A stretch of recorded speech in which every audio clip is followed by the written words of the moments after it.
8월 6일 목요일 로마서 7장 7절부터 25절까지의 말씀입니다.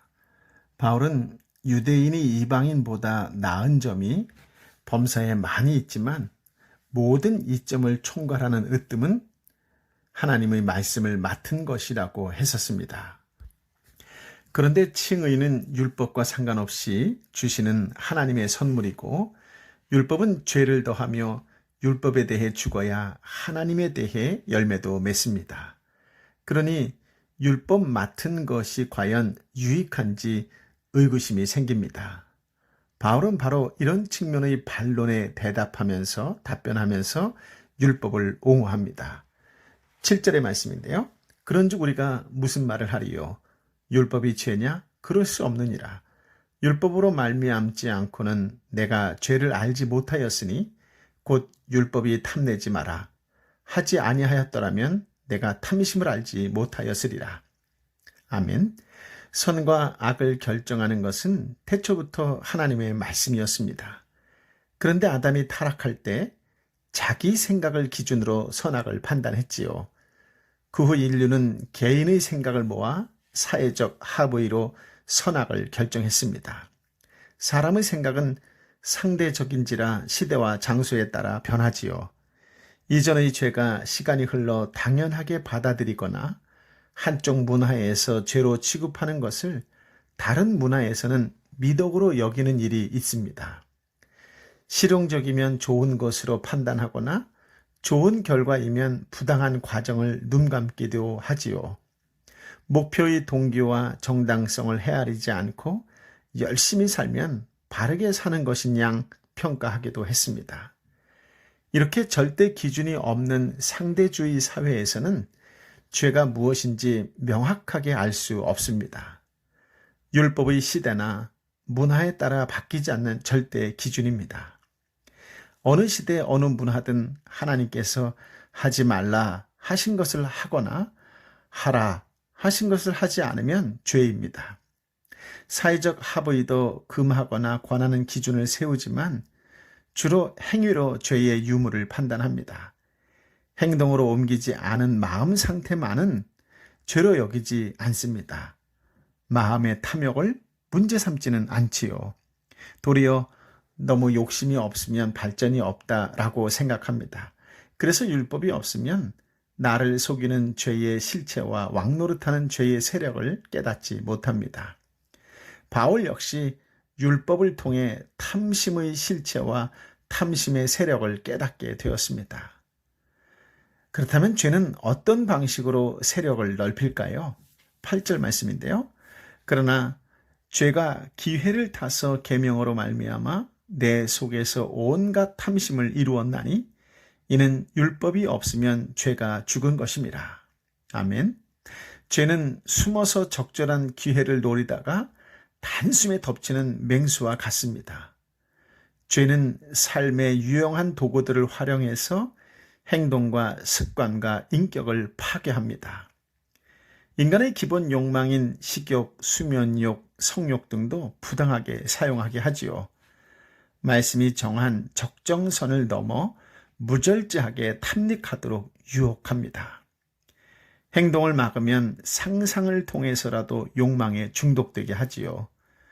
죄는 지치지도 않고 강력하고도 끈질기게 인간의 마음에 각종 탐심을 만들어 놓습니다. 말씀을 읽고 기도할 때조차 그 모습을 자랑하고픈 욕망을 몰래 심습니다. 인간은 더 나은 세상을 만들려고 재능을 모았습니다. 기술 문명을 이룩하고 교육제도와 사회복지제도에 합의했지요. 공정사회를 꿈꾸며 법을 만들었습니다. 그런데 웬일입니까? 세상은 더 암울해져 가는 것 같습니다.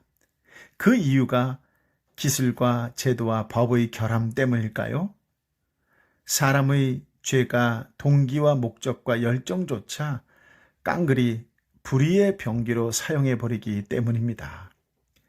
죄는 최첨단 기술을 인간을 해치는 무기산업과 향락산업에서 우선해서 적용합니다. 법을 아는 사람부터 법망을 피해 더 큰 욕망을 추구하게 하지요. 심지어 죄는 교회와 하나님을 이용해서라도 욕망을 탐하게 합니다. 거룩하고 선한 것조차 더럽고 악하게 만들어버리는 죄 때문에 인류 역사는 늘 사망의 열매만 맺어왔습니다.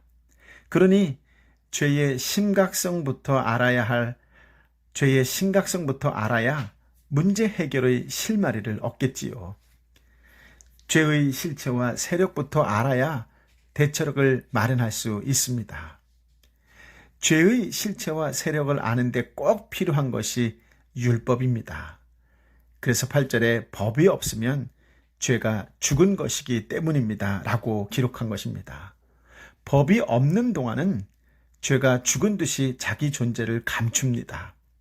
죄는 마치 컵 내부에 스며 있는 무색무취의 맹독 같습니다. 컵이 깨끗해 보일지라도 생수를 부으면 치명적인 독성을 드러내지요. 생수에는 독성이 전혀 없는데도 말입니다. 생수처럼 율법에도 인간을 해치는 독성은 없습니다. 독 묻은 컵처럼 인간도 아무 문제가 없어 보입니다. 그런데 하나님의 율법이 인간의 마음에 부어지는 때에 죄가 독성을 드러냅니다. 인간을 교묘히 속이며 왕노릇 해왔던 사실이 드러나지요. 율법이 금지할수록 그 경고문을 도약판으로 삼아 금지 영역 너머로 훌쩍 뛰어넘곤 하는 죄의 강력한 세력도 폭로됩니다. 바울은 예수님을 믿기 전에 유대교 바리새파에 속했습니다. 조상들의 구전 율법을 가장 엄격한 교육 방식으로 배웠던 바리새인입니다. 십계명은 아마 수없이 암송했겠지요. 자타가 공인할 만큼 열성을 다해 율법 문자를 지켰습니다. 구약 말씀을 다 믿고 받아들였습니다. 율법으로는 흠잡을 데가 없다고 생각했습니다. 9절 10절 말씀인데요. 전에 율법을 깨닫지 못했을 때는 내가 살았더니 계명이 이름에 죄는 살아나고 나는 죽었도다. 생명에 이르게 할 그 계명이 내게 대하여 도리어 사망에 이르게 하는 것이 되었도다. 아멘. 율법 준수를 드러난 행위 차원에서 생각했기 때문에 율법 앞에서도 당당하게 살았습니다. 그런데 어느 날 하나님의 율법이 감추어진 마음의 차원도 다루고 있다는 것을 깨달았습니다. 늘 머리로 들어오던 율법이 그날은 마음에 파고들었습니다. 그러자 마음에 숨어있던 탐심의 실체와 세력이 발각되고 자신만만했던 그는 죽었습니다. 말씀을 아는 것과 깨닫는 것 사이에는 오묘한 차이가 있습니다.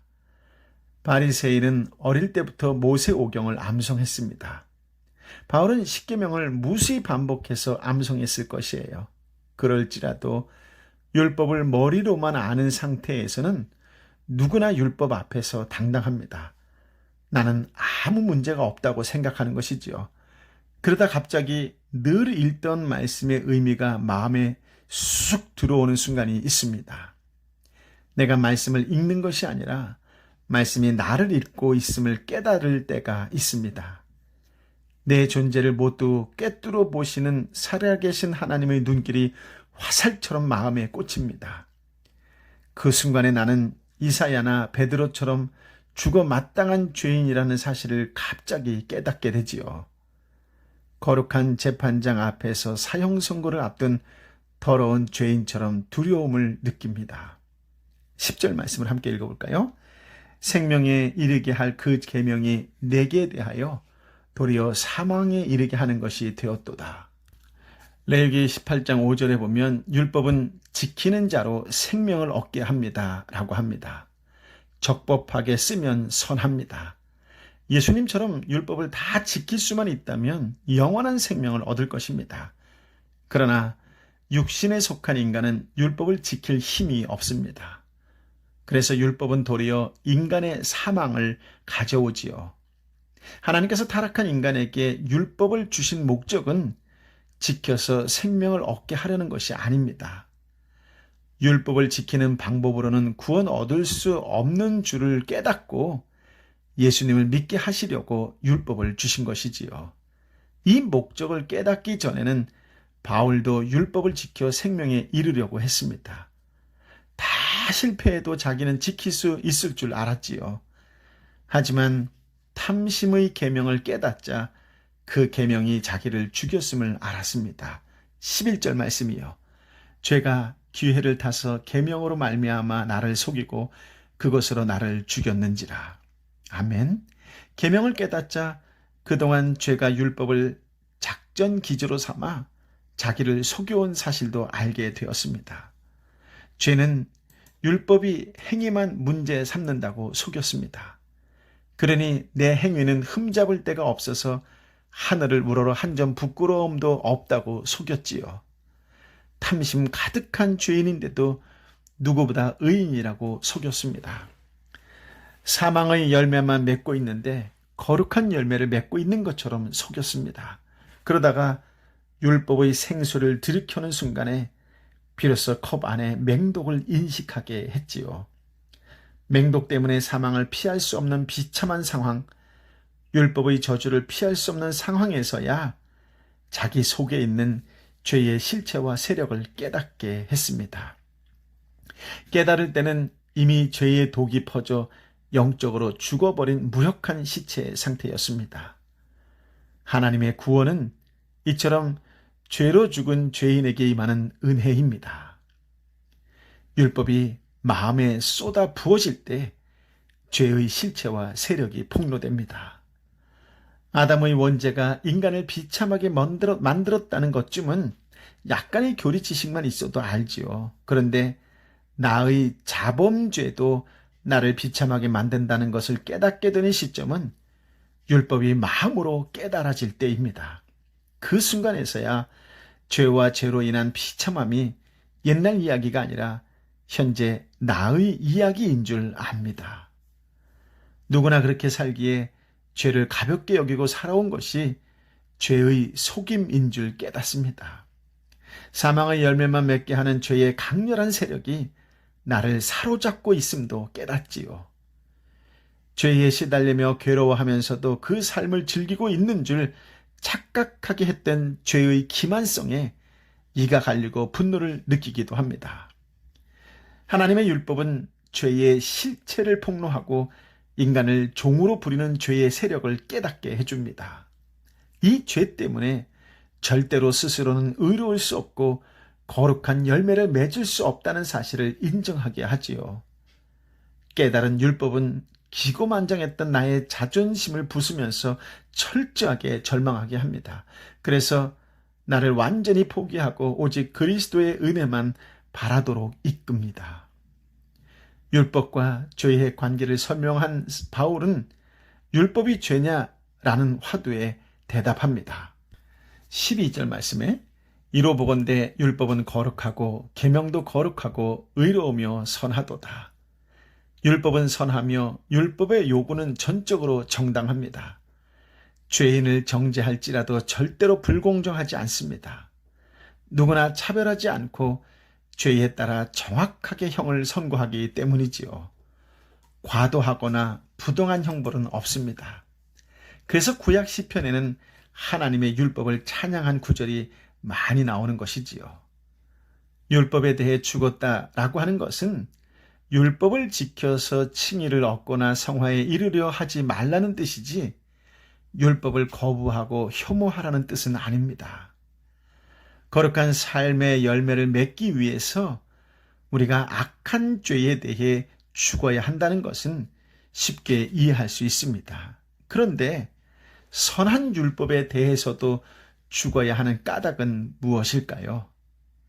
율법을 이용하는 죄의 특성 때문입니다. 그렇다면 죄가 율법을 이용할 줄 아셨을 하나님께서 왜 율법을 주셨을까요? 13절 말씀입니다. 그런즉 선한 것이 내게 사망이 되었느냐? 그럴 수 없느니라. 오직 죄가 죄로 드러나기 위하여 선한 그것으로 말미암아 나를 죽게 만들었으니 이는 계명으로 말미암아 죄로 심히 죄되게 하려 함이라. 아멘. 바울을 죽인 것은 율법이 아니라 죄가 진짜 범인입니다. 성도가 미워하고 대적할 것은 하나님의 율법이 아니라 거룩한 율법조차 도구로 이용하는 죄입니다. 그 죄는 율법 속에 있지 않고 내 속에 있습니다. 교묘하게 내 속에 숨어서 나를 속이고 사망의 열매만 맺는 죄가 죄로 드러나기 위해서는 지금도 율법이 필요합니다. 나를 죽이는 죄의 실체와 세력이 폭로되어야 복음의 은혜도 은혜로 깨닫고 받아들일 것이므로 하나님의 율법 자체는 존중해야 마땅합니다. 성도는 칭의 받는 순간부터 성화합니다. 그런데 성령을 따르지 않고 자기 힘으로 성화하려 하면 이상한 현상이 발생합니다. 14절 말씀이요. 함께 읽어볼까요? 우리가 율법은 신령한 줄 알거니와 나는 육신에 속하여 죄 아래에 팔렸도다.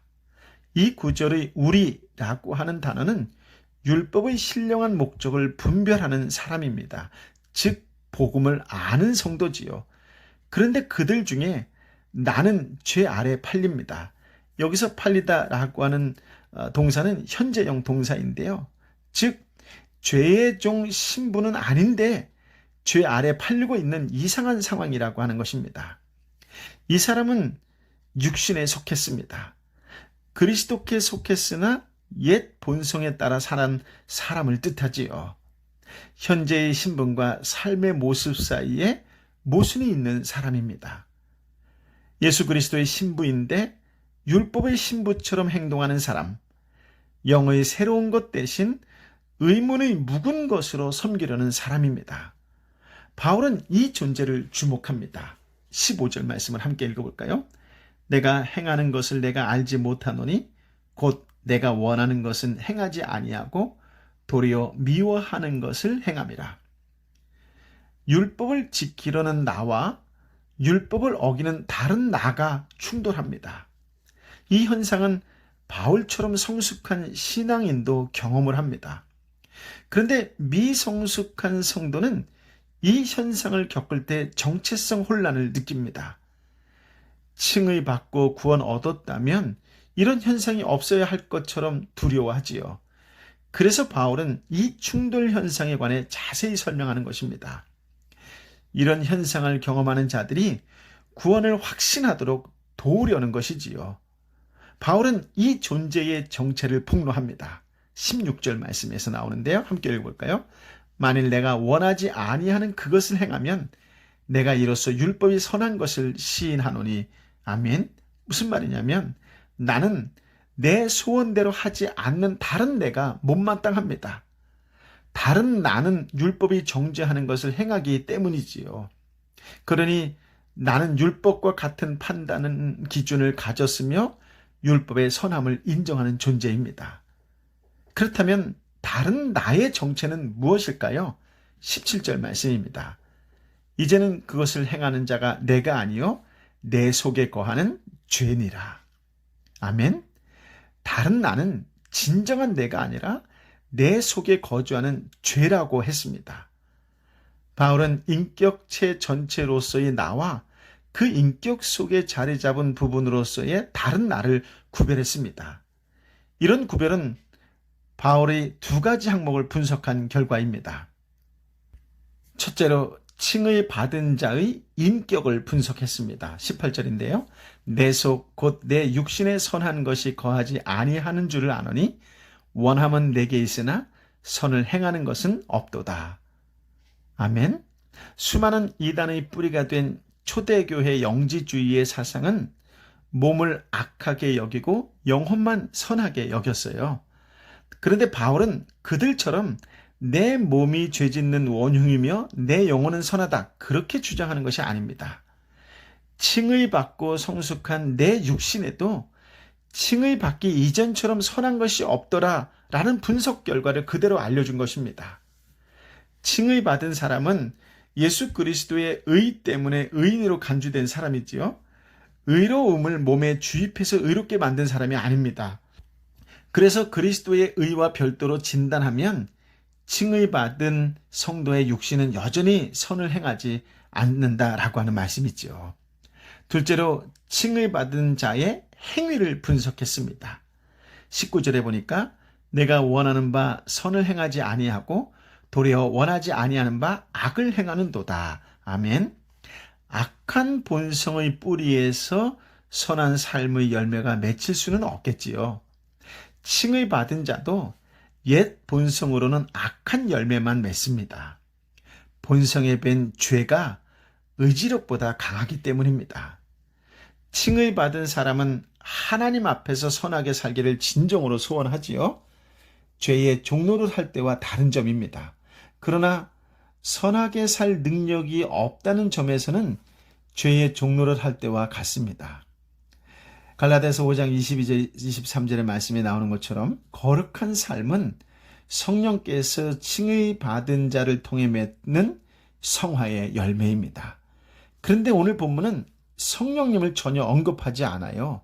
오직 나만 언급합니다. 성령님과 별도의 나는 칭의 받은 이후에도 이전과 똑같이 성화의 열매를 맺는 일에 전적으로 무능하지요. 분석 결과 바울은 나와 다른 나의 정체를 확증할 수 있었습니다.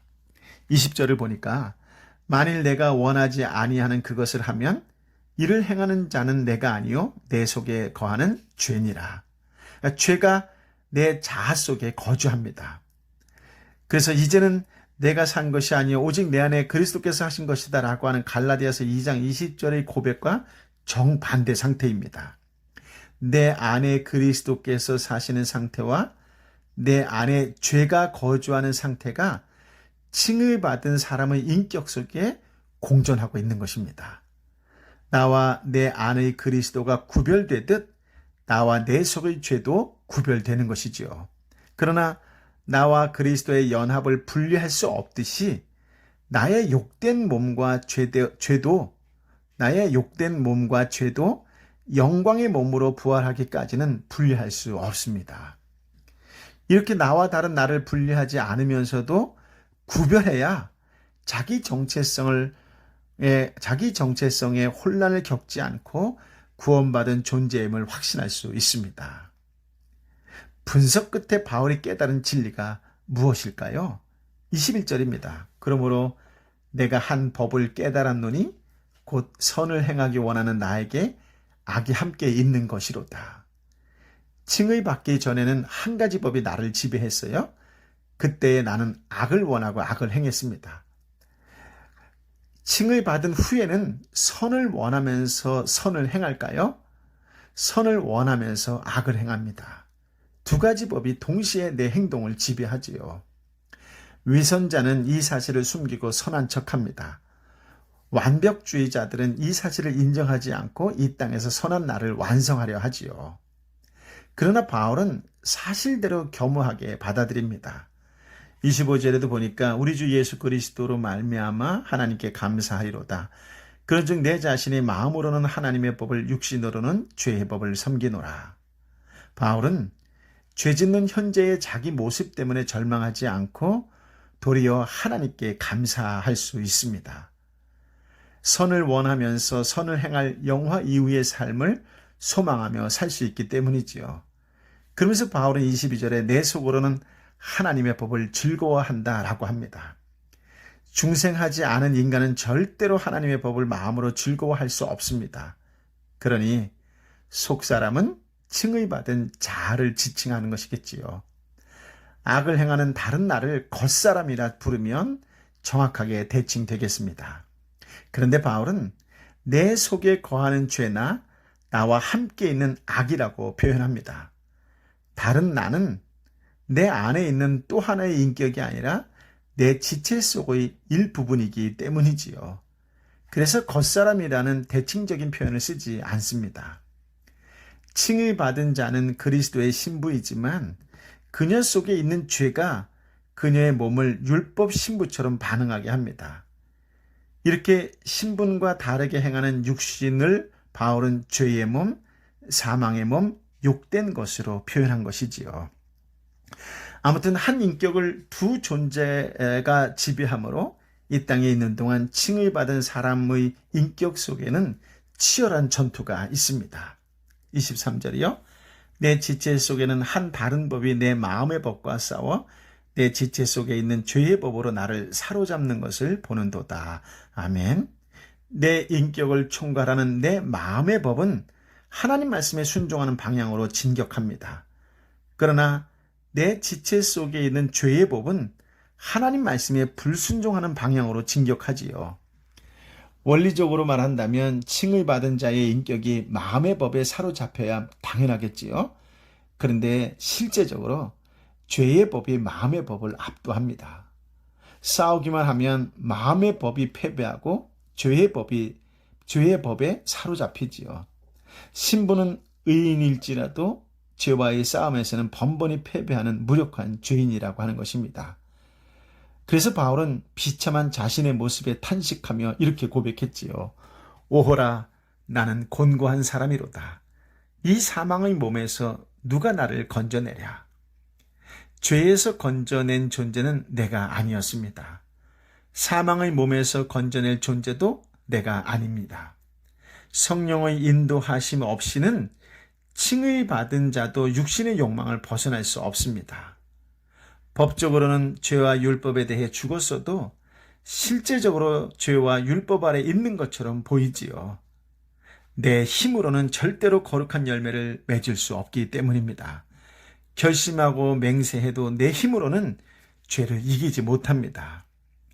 예수 그리스도 안에 있는 성숙한 바울조차도 사망의 몸에서 벗어나 보려는 자기 노력의 결과는 탄식이었습니다. 죄가 우리를 주관하지 못하게 하려면 칭을 받은 후에도 항상 성령의 인도하심을 받아 은혜 아래에 있어야 합니다. 그래서 기도할 때마다 성령이여 임하여 주옵소서라고 하는 것이지요. 칭의처럼 성화도 인간의 힘으로는 불가능하기 때문입니다. 그런데 바울의 성숙성이 어디에 있냐면 25절도 읽었지만 25절에 보면 우리 주 예수 그리스도께 즉시 눈을 돌리며 그분으로 말미암아 하나님께 감사를 돌리는 데서 드러납니다. 내 힘으로는 절대로 맺지 못할 거룩한 삶의 열매를 그분께서 맺으실 것이므로 감사하는 것이지요. 칭의 받은 자는 바울의 교훈에 따라 자기 힘을 빼고 하나님을 전적으로 의존하는 법을 익혀야 합니다. 25절 후반절 말씀처럼 그런즉 내 자신의 마음으로는 하나님의 법을 육신으로는 죄의 법을 섬기노라. 무슨 말일까요? 앞으로의 결심을 밝힌 것이 아닙니다. 힘을 빼고 자기 모습을 받아들이는 것이에요. 내 힘으로는 전진하려고 허우적거리던 것을 중단하고 내 힘으로 전진하려고 허우적거리던 것을 중단하고 하나님께 모든 맡긴 편안한 모습입니다. 내 힘으로 성화에 힘쓰면 도덕성이 향상되어도 자기 의만 강해지고 자기를 자랑하지요. 그러나 은혜를 따라 반응하면 도덕성이 향상될수록 하나님께 감사하며 영광을 돌립니다. 내 힘으로 거룩한 삶을 살려는 것은 예수 그리스도의 신부가 율법을 통해 성화의 열매를 맺으려는 것과 같습니다. 1세기는 구약과 신약 세대가 중첩했던 독특한 시기였는데요. 성령을 모른 채 율법을 지켜 거룩해지려는 유대인 성도들이 이런 현상을 자주 경험했을 것입니다.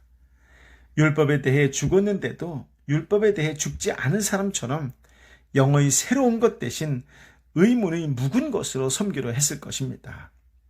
오늘날도 성령의 인도하심에 순응하는 대신 자기 육체의 행위로 거룩한 삶을 살려고 애쓰는 순간에는 미숙한 성도든 성숙한 성도든 이런 현상을 종종 겪을 것입니다. 칭을 받은 자에게는 자연스럽게 거룩하게 살려는 소원이 생깁니다.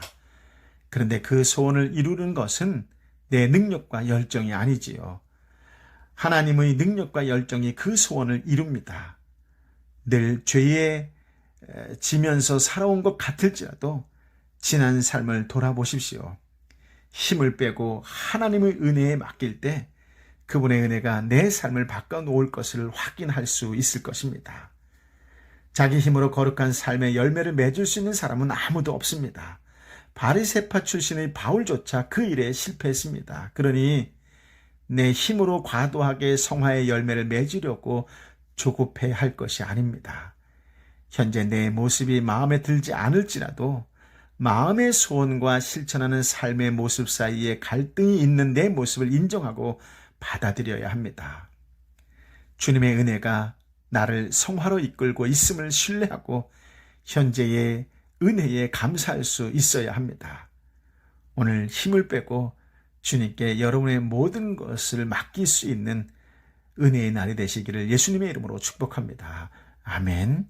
아버지 하나님, 귀한 말씀, 생명의 말씀, 능력의 말씀을 주시니 감사합니다. 언제나 말씀 앞에 겸손히 무릎 꿇고 기도하며 말씀에 순종하는 자로 살아가는 하나님의 사람, 성령의 사람, 예수의 사람이 되게 하여 주옵소서. 오늘 삶 가운데 하나님의 풍성한 은혜를 체험하는 복된 날이 되게 하여 주옵소서.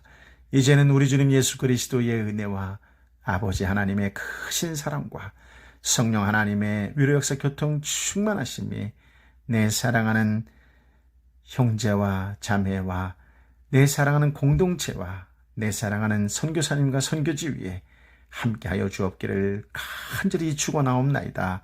아멘.